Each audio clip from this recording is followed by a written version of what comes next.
সেই সময়টাতে সন্ধ্যা নামলেই যেন প্রকৃতি নিজেই নীরব এক ঘোষণা দিত, চল আলো নিভিয়ে দেই, মানুষগুলো একসঙ্গে বসুক।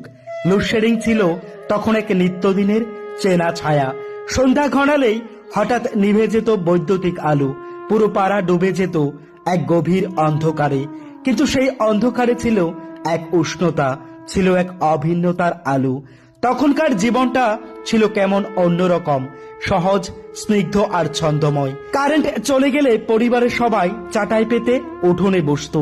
চারদিকে নেমে আসা নীরবতার মাঝে জোনাকির ঝিকিমিকি আলো আর আকাশের তারা যেন আমাদের গল্পের শ্রোতা হয়ে উঠত।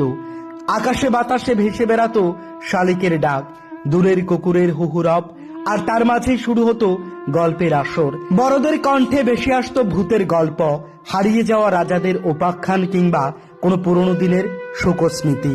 আমরা শিশু কিশোররা সেই গল্পের জগতে ডুবে যেতাম, ভয়ে কুকড়ে গিয়েও কৌতূহলে চোখে আলো ফুটতো। স্মার্টফোন, ইন্টারনেট কিংবা প্রকৃতির আলোয় ডুবে যাওয়া ঘরের ভিতর তখনও প্রবেশ করিনি। ব্যস্ততা মানেই তখন ছিল ধান কাটার মৌসুম, অতিথি আসা কিংবা স্কুলের পরীক্ষার প্রস্তুতি। মানুষে মানুষের সম্পর্ক তখন কেবল প্রয়োজন নয়, ছিল একে অপরের প্রয়োজনেই বেঁধে থাকা। কথার ভিতর দিয়ে গড়ে উঠত আত্মিক যোগাযোগ, চোখে চোখ রেখে হাসি বিনিময় ছিল তখনকার সোশ্যাল মিডিয়া। সময় সেই নিরবিচ্ছিন্নতা প্রবাহে আমরা শিখতাম অপেক্ষা করতে, অনুভব করতে, মানুষকে সময় দিতে। তখন সম্পর্ক গড়ে উঠত হাতে হাত ধরে, কাঁধে মাথা রেখে কিংবা একসাথে আকাশের তারা গুনে গুনেই।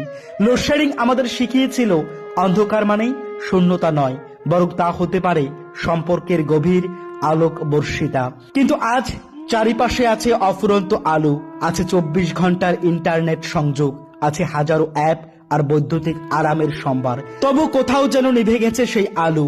আছে চোখে চোখ রেখে চুপচাপ বসে থাকা, কিন্তু হাতে হাতে ফোন। আছে কথা, তবে তা ইনবক্সে সীমাবদ্ধ। আছে মানুষ, তবু নেই মানুষকে পাশে পাওয়ার প্রশান্তি।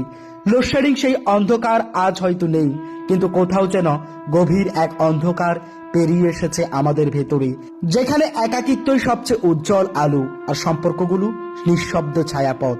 হায়রে জীবন, যান্ত্রিক জীবনের এই কৃত্রিম আলোর ভিড়ে আমরা হারিয়ে ফেলেছি সেই অন্ধকারের আলো জ্বালানো সহজ উপায়টি।